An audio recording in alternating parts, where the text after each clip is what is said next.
Comme prévu, Petrolheads, on se retrouve dans un nouveau vlog. On est dans la station bien sûr parce que qui dit sortir la RS dit passage par la station obligé. Et le plan, c'est go chez Hibernatus pour faire un petit diagnostic. Comme vous l'entendez un peu là, j'ai l'amortisseur arrière droit qui s'est desserré. Au meilleur des cas, on aura juste à resserrer. Sinon, au pire des cas, s'il faut changer, ce sera une toute autre histoire. Et regardez qui vient d'arriver, la nouvelle du groupe, la S2000. Ne me demandez pas comment il a fait pour en trouver une, mais il a réussi. Celle qui remplace la M3 E92. Alors, regardez, on est à l'intérieur. Position de conduite incroyable. Ce gear stick là, il est vraiment trop cool. Regardez la petite animation. Oh. On a décapoté bien sûr, on se fait un petit tour. Oh. On est à l'ancien dans un petit garage à Kazan, on va voir tout de suite ce qu'il en est. Ok.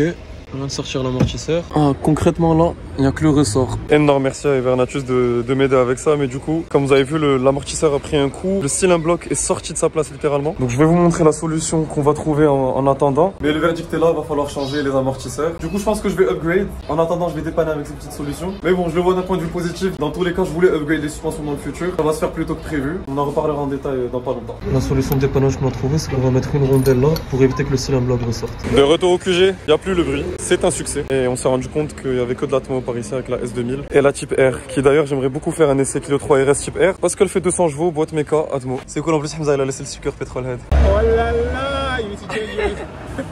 I have to change mine? Almost 2%, ok. 3%. 3?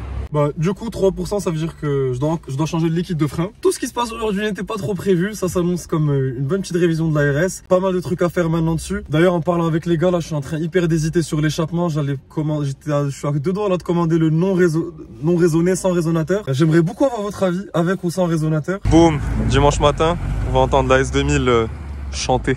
Et voilà la MX5 qu'on attendait. C'est le dimanche matin des deux cabriolets japonais, là. Écoutez-moi là. On vient d'arriver à Simbag, on va sortir une autre propulsion qui est pas pour le coup japonaise.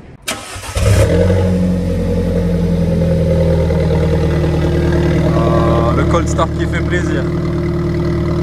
C'est tellement loud.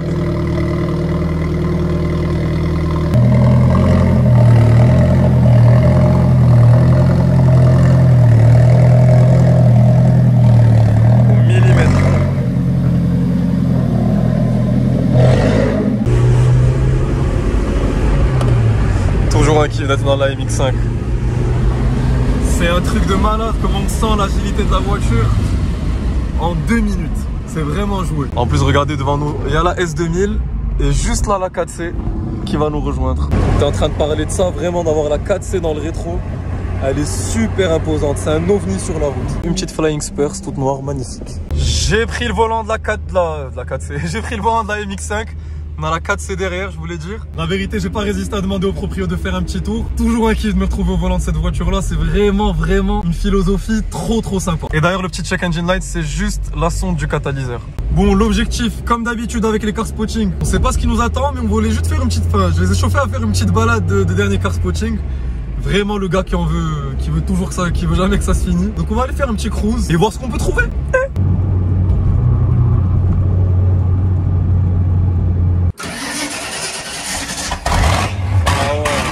Ah ouais, c'est bon ça. Bon, bah vous avez compris que pas de car spotting du coup hier, on n'a rien trouvé. Et je vous retrouve le lendemain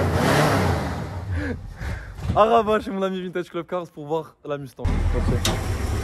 Bon, si vous l'avez pas vu sur Instagram, on a le V8 Edelbrock. Comme vient de me dire Mehdi, c'est pas vraiment 282 cubic inch, c'est un peu 302 tu m'as dit. Donc ça fait un peu plus de 5 litres à l'ancienne quoi. Et regardez-moi l'intérieur des Mustangs classiques, j'adore toujours avec ce volant 3 branches énorme. Attendez aussi, je vous ai déjà montré ça sur Insta, mais il faut que je vous montre ça aussi sur YouTube, regardez cet endroit. Ça fait partie des quelques endroits automobiles que j'adore. Tu te sens tout de suite comme un gosse, vraie caverne d'Ali Baba. Une ancienne Jaguar Daimler ici. Là, il y a la Mustang. Une belle 928 GTS. Une S4. 928 S4 du coup. Ouais, l'arrière, il est assez cool aussi. Assez atypique. Ah, le 928 sur le plancher de porte là.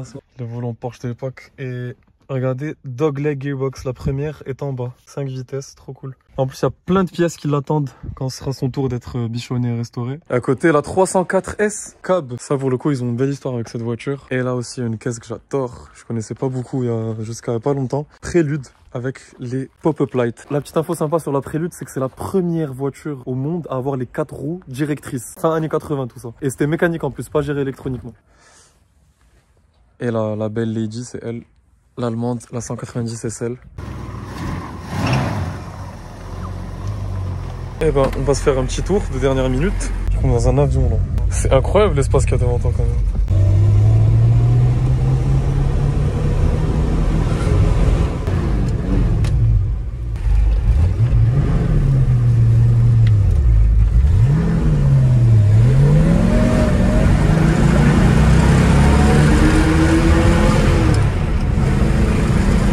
T'as l'impression de vitesse de fou, hein?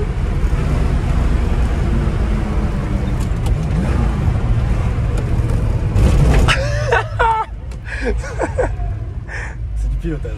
Ah mais littéralement t'as besoin de 10 secondes pour t'en rendre compte. Alors là autant il y a énormément d'espace à l'intérieur, autant ce petit rétro là minuscule c'est trop insolent. C'est un truc de fou parce que quand vous voyez le capot devant, je disais à Mehdi, on a l'impression d'être dans un film américain. Ça monte tellement vite, il y a tellement de bruit. Non mais le V8, c'est l'expression, il a le démon en lui. T'as tellement de retours de la part de voiture en termes... Tu sens toute la mécanique travailler. Et je sais que la Mustang, c'est une voiture lourde. Je sais pas combien elle pèse exactement celle-ci, qui est de 64. Mais t'as le ressenti contraire. T'as vraiment le ressenti comme tu m'as dit que t'es sur du verre, quoi. Il n'y a rien qui te maintient collé au sol et qui te maintient sûr de toi, si tu veux.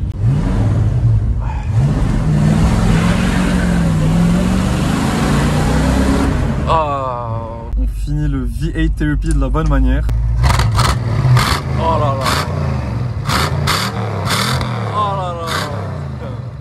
Ça c'est des rêves. Bon, bah on quitte la Mustang sur ce bon ronronnement du V8. Un énorme merci au frérot pour ce tour.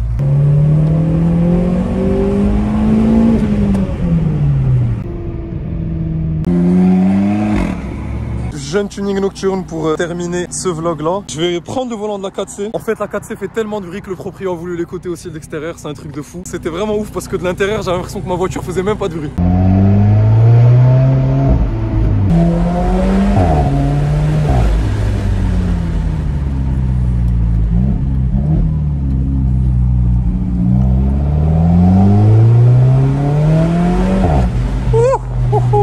Non, faut vraiment que vous compreniez à quel point la 4C c'est loud. Non, roadster là en plus, du tuning nocturne de qualité. Et c'est trop cool de voir Moving Bird de l'extérieur aussi. Les bruits au passage, c'est un truc de fou. Et ça résonne tellement. Écoutez. Petite pause car spotting obligée. On a un Taycan, cette belle 992 en rouge avec la 997 T-Cart. Très belle aussi en blanche comme ça, 997.2, super belle, pas trop abusée je trouve, j'aime bien. Et vous, qu'est-ce que vous pensez de ce kit là? Vous kiffez ou pas? C'est une PDK by the way, pas une boîte make-up. En tout cas, super belle ligne. Bon, sur cette dernière accélération au Petrolhead, merci d'avoir regardé ce premier vlog officiellement, ce diary. Laissez un like et un commentaire pour aider au développement de la chaîne et me dire ce que vous avez pensé de ce vlog encore une fois. Et du coup, n'oubliez pas de vous abonner pour suivre toutes les aventures. Merci et à très bientôt.